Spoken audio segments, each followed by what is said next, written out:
good day, my fellow bowlers, and welcome to the podcast from. And today we have a great episode for you.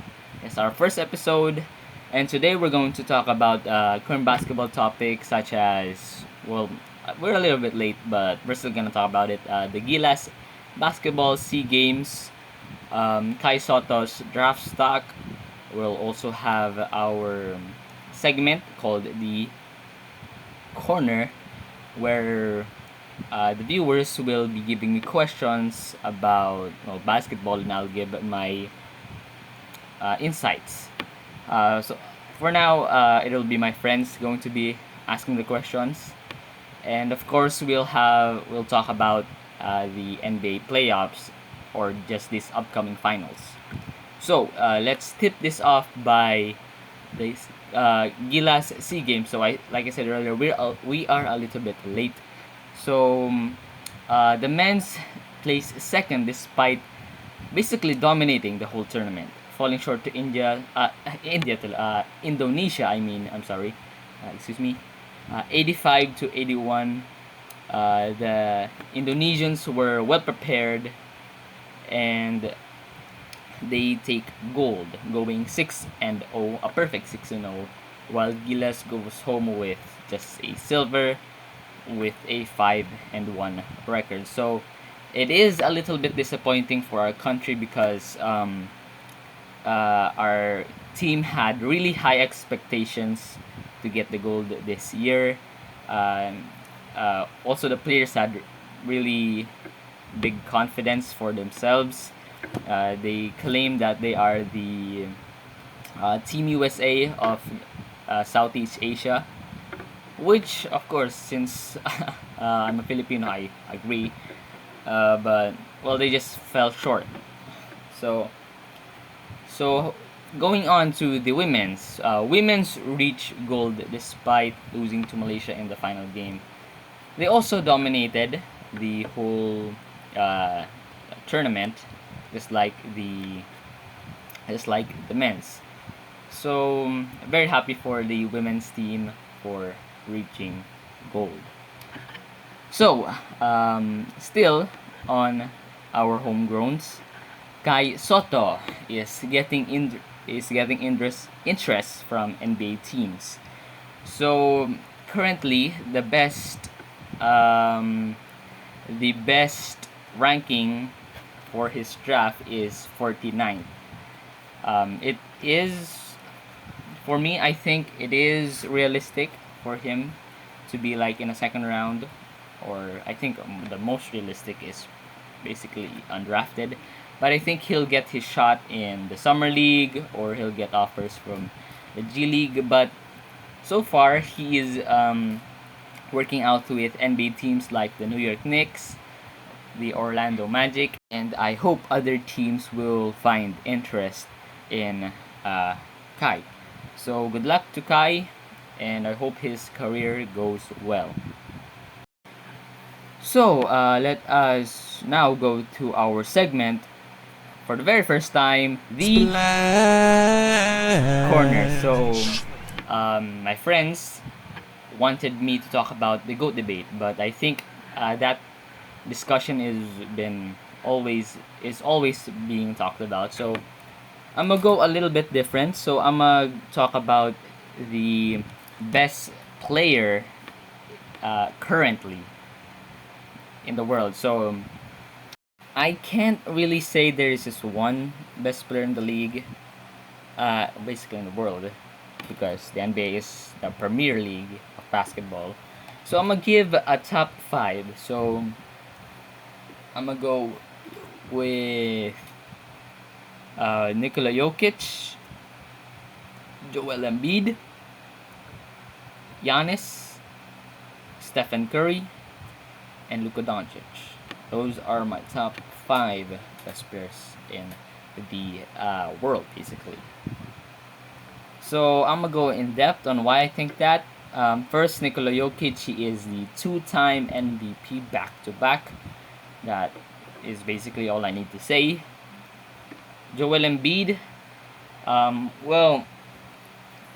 the NBA has been getting a lot of great centers lately. So um, just this season he was just at second team, even though his performance the whole season was basically a first team. But since the MVP is a center, they had to give it. They had to choose one. So he basically had to be at the second team. So with Giannis, oh wait, let me continue with Embiid. I think he is one of the most dominating big men in the world ever since Shaq. But the person who is facing off against him for that title for the most dominant player is the next player is Giannis. He is a two-time MVP, Defensive Player of the Year, and just last year was the NBA champion. And he was basically on top of the basketball world for basically like 3 or 4 years, which is pretty impressive on just with his age. I mean, all of these guys are pretty young, so well, except the next one, Stephen Curry, the greatest shooter of all time, the greatest shooter on this green earth, what some people say, but I agree, he is the greatest shooter of all time. I mean, that's all I need to say. If you have the title of being the greatest shooter of all time, you're basically one of the greatest basketball players ever. One of the greatest basketball players ever. And Luka Doncic. Actually, one thing I noticed with my list, with my top five, is they're basically all international players except Stephen Curry, which is very impressive because, well, it shows how diverse the NBA is. Okay, back to Luka Doncic. I think he has something similar to LeBron, where he can carry his whole team. Like, Luka Doncic has his own pace, or nobody can catch up, if you know what I mean. Like, he plays slow, but nobody can catch up to him. Like, he is that good. Like, one wrong move, he knows what to do next. He is just that talented. So those are my top five. Now, the next question my other friend gave me is, why did the Suns and Nets collapse, and what is next for them? So, first of all, how did the Suns collapse? I mean, first thing I think of is just choking.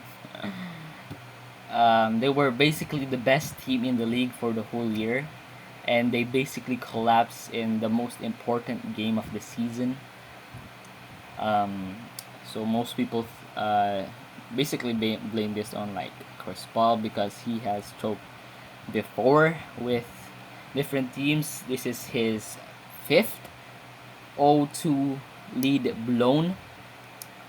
So, I mean, I don't know what to say because, I mean, they basically just were gone on game 7.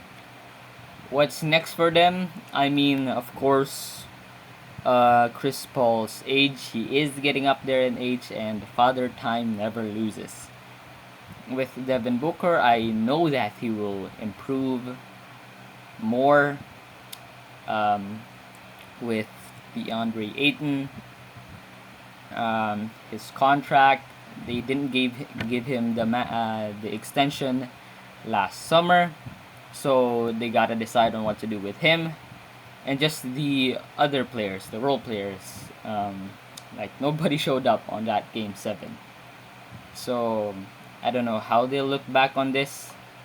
I don't know what they can improve, because this was basically their best chance in getting the ring for Chris Paul and for the franchise. So the Nets collapse. I am a Celtics fan, so I am pretty in depth on how the Celtics beat the Nets. I mean, the Celtics basically just dominated defensively. With the Nets, just their year was just not good. They had the Kyrie situation, the COVID, the vaccine. He didn't want to get the vaccine. I mean, early on, they were really good with Kevin Durant. Like they were the first seed pretty for a while in 2021. Then 2022 came around. Then Kevin Durant was injured. James Harden basically didn't want to play for the team anymore, so he gets traded. Kyrie was just a part-time player, so it basically collapsed in the middle of the season. I mean, they got Ben Simmons, but he had some mental issues, which I don't really want to talk about. So, looking to next season, what version will we get from Ben Simmons? I hope the version we'll get is a better version since he got 1 year to think things through. Kevin Durant, I hope he gets healthy and gets a full season. Also Kyrie, and just things just gotta get better with them because currently it isn't. Just look at the past season. So that is our corner. So we're going to take a break, and we'll be right back.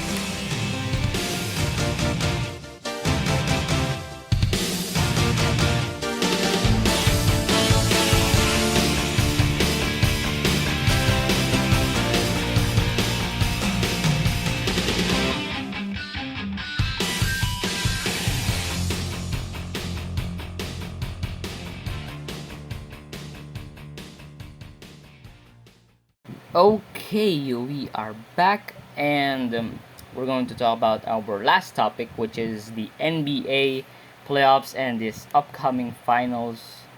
So this has been a very interesting NBA playoffs. First of all, like we talked about earlier, the Nets sweep, the Suns collapse in the second round, and well, the conference finals were also interesting because we basically have half of the series, no, actually more than half of the series were or games were blowouts.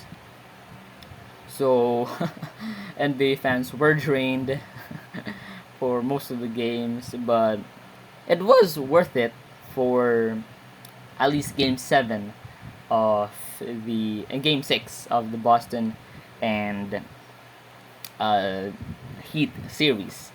Also, the Golden State are back in the NBA Finals, beating Luka Doncic in just 5 games. Talking about that series, the Mavs just didn't make open shots. They just couldn't make open shots, just like the first 2 series. So you can't do that against the Golden State Warriors because at least they can make open shots.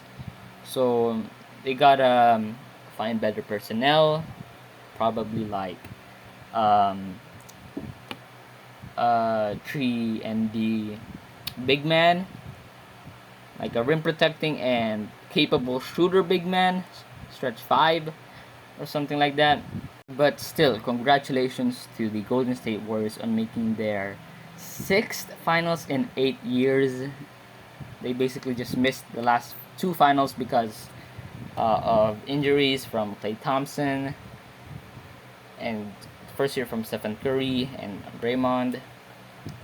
So they're finally back and somewhat happy to see them. I didn't like the Golden State Warriors back then against the Cavs. I was a LeBron fan, then switched to Celtics basically from 2017 when Isaiah Thomas, but I digress. So with the Boston and the Heat series, me and my friends were always going on debates on who would win. Most of my friends were a Heat fan and a Jimmy Butler fan. I was basically the only one, the only one going for the Celtics. Like they didn't, they thought that the Celtics didn't even stand a chance. And look at where they're at now. So the series was also interesting because most of the games were blowouts. probably just 3 games were close games, like game 3. Yeah, game 3, 6, and 7 were close. But let's talk about game 7. Um, before game 7, Draymond Green, after winning against the Mavericks, said that they were going to face the Boston Celtics, and that most people say that it ignited the Heat to win game 6. And then we go to game 7, where me and my friend watched the whole game in the morning here in the Philippines. Um, so most of the game, the Celtics were basically on top, and until like the final 4 minutes. Like they were up like 11, and they almost choked that. And let's talk about the final shot. Most people thought that thinks that Jimmy Butler shot the last shot, the pull up three with 11 seconds left, was a bad shot. For me, looking back at it, yeah, I think it's a bad shot because they had time, and Jimmy Butler is one of the best drivers in the league. So, a little bit questionable move. But it's Jimmy Butler. He's basically the one that put them in that position in that game 7. So, he is the one that's supposed to um, go with that shot and attempt that shot. But on that moment, when he took that shot, I held my breath when it just was floating, and I was so happy that it missed.